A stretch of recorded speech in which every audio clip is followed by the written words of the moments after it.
Hello everyone, एक बार फिर से स्वागत है आप सभी लोगों का आपके अपने चैनल जीएस बाय शुभा में। तो कैसे हैं आप सभी लोग? मैं आशा करती हूँ आप सभी लोग बहुत ही अच्छे होंगे, एकदम स्वस्थ होंगे। तो चलिए गाइज, अब अपनी आज की पॉलिटी की क्लास पर आते हैं। तो गाइज, जैसे कि आप लोग जानते ही हैं, पॉलिटी में अभी हमारे फंडामेंटल राइट्स ही चल रहे हैं, हमारे मूल अधिकार ही चल रहे हैं।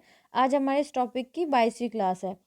तो जिन बच्चों ने पहली क्लासेस नहीं की है, तो प्लीज़ आप पहली क्लासेस कीजिएगा, फिर अच्छे से आपको आज की क्लास और अच्छे से समझ आएगी। ठीक है, तो चलिए अब अपनी आज की क्लास शुरू करते हैं। तो आज की क्लास क्या है? अब जो हम पढ़ रहे हैं, अभी हम अपने जो हमारा दूसरा फंडामेंटल राइट्स है, जिसको हम स्वतंत्रता का अधिकार बोलते हैं, वो ही पढ़ रहे हैं। उसमें भी हम अभी अपना आर्टिकल 19 ही कवर कर रहे हैं। तो स्वतंत्रता का जो अधिकार है वो आर्टिकल 19 से आर्टिकल 22 तक आता है। ठीक है, तो पहले हम 19 करेंगे, फिर 20, 21, 22, फिर उसके बाद हमारा तीसरा जो मौलिक अधिकार आएगा उस पर आएंगे।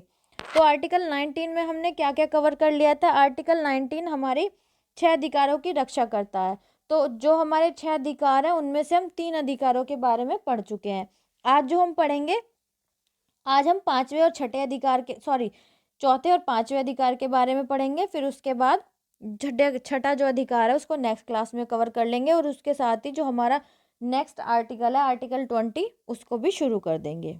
ठीक है, तो चलिए अब हमारा जो चौथा अधिकार है, आर्टिकल 19 के तहत या अनुच्छेद 19 के तहत, उस पर आते हैं। तो वो कौन सा है? वो है आबाद संचरण की स्वतंत्रता। मतलब आबाद संचरण की स्वतंत्रता किन किन लोगों को है, किस किस रूप से है, कब कब नहीं है, तो ये सब हम इस आर्टिकल में पढ़ेंगे। ठीक है, चलिए। तो ये बताता है, यह स्वतंत्रता प्रत्येक नागरिक को देश के किसी भी हिस्से में संचरण का अधिकार प्रदान करती है। मतलब ये जो स्वतंत्रता है, कौन सी स्वतंत्रता? आबाद संचरण की स्वतंत्रता प्रत्येक नागरिक को देश के किसी भी हिस्से में संचरण करने का अधिकार प्रदान करती है। ठीक है, वह स्वतंत्रता पूर्वक एक राज्य से दूसरे राज्य में या एक राज्य से एक ही दूसरे स्थान पर संचरण कर सकता है। तो ये क्या बताता है? ये बताता है कि प्रत्येक व्यक्ति या प्रत्येक नागरिक स्वतंत्रता पूर्वक उसको पूरी फ्रीडम है, एक राज्य से दूसरे राज्य में या फिर एक राज्य में ही, एक स्टेट में ही, एक स्थान से, एक जगह से दूसरे स्थान पर संचरण कर सकता है। यह अधिकार इस बात को बल देता है कि भारत सभी नागरिकों के लिए एक है।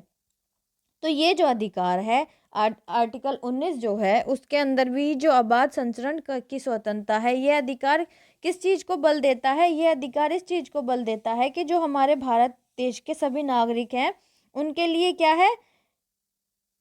सब सभी नागरिकों के लिए एक है। मतलब चाहे वो कोई भी नागरिक हो, चाहे किसी भी जाति का हो, किसी भी धर्म का हो, सबके लिए यह एक है।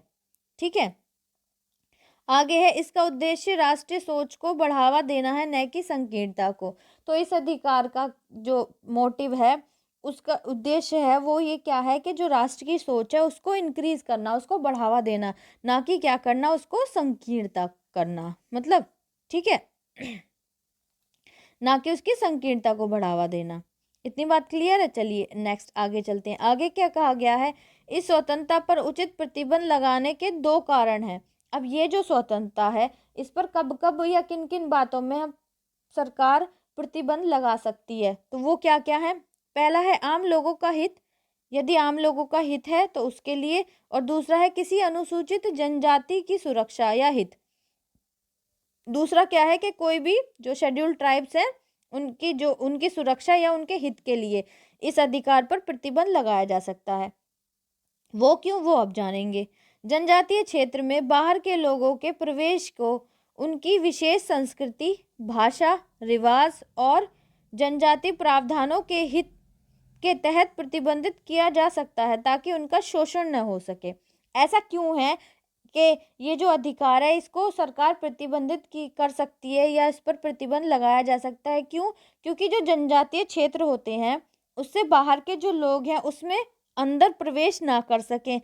अगर प्रवेश करेंगे तो उनकी जो विशेष संस्कृति है, उनकी जो भाषा है, उनका जो रिवाज है, जो उनका जनजातीय प्रावधान है, उसके तहत उनको प्रतिबंधित किया जा सकता है, ताकि उनका शोषण ना हो, कि बाहर से कोई भी लोग जाके उनका जो उनकी संस्कृति है, उनका रीति रिवाज जो भी है, उनकी भाषा वगैरह है, उसको कोई हार्म ना करे या उसमें कोई इंटरफेरेंस ना करे। तो इसलिए इस पर इन कंडीशन में प्रतिबंध लगाया जा सकता है। ठीक है, चलिए नेक्स्ट आगे चलते हैं। आगे क्या कहा गया है, आगे बताया गया है उच्चतम न्यायालय ने इसमें व्यवस्था दी कि किसी वेश्या के संचरण के अधिकार को सार्वजनिक नैतिकता एवं सार्वजनिक स्वास्थ्य के आधार पर प्रतिबंधित किया जा सकता है।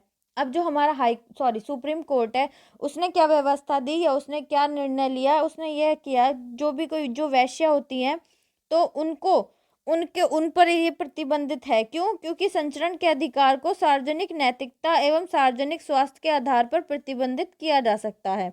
तो इसलिए उस पर भी क्या है, उन उन उन लोगों पर भी जो इस तरीके का काम करते हैं, वैश्यावृत्ति का काम करते हैं, तो उन पर भी क्या है, इस चीज के लिए प्रतिबंध है। ठीक है, अब आगे क्या बताया गया है, आगे कहा गया है बम्बई उच्च न्यायालय ने एड्स पीड़ित व्यक्तियों के संचरण पर प्रतिबंध को वैध बताया। अब बम्बई जो हाई कोर्ट है उसने क्या किया, जिन लोगों को एड्स है, जिन लोगों को क्या है, एड्स है, एड्स रोग से जो भी पीड़ित हैं, उन व्यक्तियों के संचरण पर क्या किया, प्रतिबंध को वैध बताया। मतलब यदि उन लोगों पर भी प्रतिबंध लगाया जा सकता है संचरण करने से, तो फिर वो क्या है, उसको वैध बताया, क्योंकि वो जब कहीं जाएंगे तो भी क्या है, वो ये बीमारी दूसरों को फैला सकते हैं। ठीक है, चलिए नेक्स्ट क्या है, संचरण की स्वतंत्रता के दो भाग हैं। अब जो ये संचरण की स्वतंत्रता है, इसके क्या है, दो भाग है, दो पार्ट्स हैं, एक है आंतरिक और एक है बाह्य। तो आंतरिक के अंदर क्या आता है, देश में निर्बंध जो संचरण है और देश के बाहर घूमने का अधिकार, तो तथा देश में वापस आने का अधिकार। अनुच्छेद 19 मात्र पहले भाग की रक्षा करता है, दूसरे भाग को अनुच्छेद 21 प्राण और देह स्वतंत्रता का अधिकार व्याख्यायित करता है। मतलब जो संचरण की स्वतंत्रता है, इसके दो भाग हैं, पहला आंतरिक है और दूसरा बाह्य। आंतरिक क्या है कि देश में जो निर्बाध जो संचरण है उसकी रक्षा कौन करता है, आर्टिकल 19। लेकिन जो बाह्य है, मतलब देश से बाहर घूमने का जो अधिकार है, उसकी रक्षा कौन करता है, या फिर वो कौन से आर्टिकल में आता है, वो आर्टिकल 21 में आता है, आर्टिकल 21 में आता है। तो वो भी स्वतंत्रता से रिलेटेड, लेकिन उसमें क्या है, प्राण और देह स्वतंत्रता का अधिकार के अंतर्गत आता है वो। ठीक है, तो ये क्या था, ये था हमारा आबाद संचरण की स्वतंत्रता। आई होप ये आपको बहुत अच्छे से समझ आ गया होगा। अब चलते हैं आर्टिकल 19 में ही जो हमारा पांचवा अधिकार है उस पर चलते हैं। तो वो क्या है, निवास करने का अधिकार या फिर निवास का अधिकार। तो ये क्या क्या बताता है, ये किन किन बातों के बारे में बताता है वो जानते हैं। अब ये कहता है कि हर नागरिक को देश के किसी भी हिस्से में बसने का अधिकार है। मतलब भारत का कोई भी नागरिक भारत देश के किसी भी हिस्से में बस सकता है, रह सकता है। इस अधिकार के दो भाग हैं। अब ये जो अधिकार है इसके भी दो भाग हैं। पहला क्या है, देश के किसी भी हिस्से में रहने का अधिकार। इसका तात्पर्य है या फिर इसका मतलब है कि वह कहीं भी अस्थायी रूप से रहना, मतलब कहीं भी अस्थायी रूप से रहना। और वह देश के किसी भी हिस्से में व्यवस्थित होने का अधिकार। इसका तात्पर्य है कि वहां घर बनाकर या स्थायी रूप से बसना। मतलब अस्थायी रूप से कोई रहना चाहे तो वो भी रह सकता है, और स्थायी रूप से कोई भी घर वगैरह बनाकर रहना चाहे भारत देश के किसी भी कोने में, तो वो क्या कर सकता है, रह सकता है, उसको अधिकार है। ठीक है, चलिए नेक्स्ट इसमें बताया गया है, यह अधिकार देश के अंदर कहीं जाने के अतिरिक्त अवरोधों का समाप्त करता है। मतलब यह अधिकार क्या करता है, देश के अंदर कहीं जाने के अतिरिक्त अवरोधों को समाप्त करता है। यह राष्ट्रवाद को प्रोत्साहित करता है और संकीर्ण मानसिकता को महत्व प्रदान करता है। कौन सा अधिकार, जो निवास करने का अधिकार है। तो ये क्या करता है, जो राष्ट्रवाद है उसको प्रोत्साहित करता है, उसको प्रोत्साहन करता है, और साथ ही साथ जो संकीर्ण मानसिकता को महत्व प्रदान करता है। ठीक है, इतनी बात आप लोगों को क्लियर हो गई होगी। चलिए नेक्स्ट आगे चलते हैं। आगे क्या बताया गया है, आगे बताया गया है कि राज्य इस अधिकार पर उचित प्रतिबंध को आधारों पर लगा सकता है। मतलब राज्य क्या कर सकता है, इस अधिकार पर उचित प्रतिबंध किन किन आधारों पर लगा सकता है, इन आधारों पर लगा सकता है। अब ये देखते हैं हम किन किन आधारों पर राज्य इन पर प्रतिबंध लगा सकता है। विशेष रूप से आम लोगों के हित में और अनुसूचित जनजातियों के हित में। इसमें भी वही बात है कि इस अधिकार पर भी, निवास करने के अधिकार पर भी प्रतिबंधित किया जा सकता है इस अधिकार को भी, या फिर निवास करने के अधिकार को भी पर भी प्रतिबंध लगाया जा सकता है। तो कब कब लगाया जा सकता है? आम लोगों के हित में या फिर अनुसूचित जनजातियों के हित में। कब, ये जानते हैं। तो सबसे पहले आता है कि जनजातीय क्षेत्र में उनकी संस्कृति, भाषा एवं रिवाज के आधार पर बाहर के लोगों का प्रवेश प्रतिबंधित किया जा सकता है। तो जैसे अभी हमने पहले पढ़ा था संचरण की स्वतंत्रता, तो उसी की तरह निवास करने का जो अधिकार है उसमें भी यही बात कही गई है कि जहाँ जनजातीय क्षेत्र हैं, जहाँ जनजातीय लोग रहते हैं, तो उनकी संस्कृति, भाषा या रिवाज पर कोई भी ठेस ना पहुँचे या किसी भी तरीके का कोई प्रभाव ना पड़े, कोई इफेक्ट ना पड़े, तो उस आधार पर सरकार ने वहाँ क्या किया है, एक तरीके से वहाँ बैन लगाया है, मतलब प्रवेश क्या गया, प्रतिबंधित किया जा सकता है। आगे क्या कहा गया है? आगे बताया गया है देश के कई भागों में जनजातियों को अपनी संस्कृति के संरक्षण एवं संवर्धन हेतु अपने रिवाज एवं नियम कानून को बनाने का अधिकार है। अब ये देश, जो हमारा भारत देश है, उसके कई भागों में जो जनजातियां हैं उनको क्या है, अपनी संस्कृति के संरक्षण और संवर्धन हेतु रिवाज और नियम कानून बनाए रखने का अधिकार है। ये हमारा कॉन्स्टिट्यूशन उनको ये अधिकार देता है। तो आगे बताया गया है उच्चतम न्यायालय ने कुछ क्षेत्र में लोगों के घूमने पर प्रतिबंध लगाया है। अब जो हमारा सुप्रीम कोर्ट है उसने कुछ क्षेत्रों में, वैसे तो कहीं भी घूम सकते हैं, लेकिन कुछ क्षेत्रों में लोगों पर प्रतिबंध, जैसे वैश्या या पेशेवर अपराधी, उन लोगों को, जो वैश्या हैं वो नहीं घूम सकती, या फिर जो पेशेवर अपराधी है वो भी ऐसे ही आम जनता की तरह नहीं घूम सकते, उन पर प्रतिबंध लगाया है हमारे सुप्रीम कोर्ट ने। ठीक है, आगे बताया गया है उपरोक्त प्रावधान में से यह स्पष्ट है कि निवास का अधिकार एवं घूमने के अधिकारों का कुछ विस्तार भी किया जा सकता है, दोनों एक दूसरे के पूरक हैं।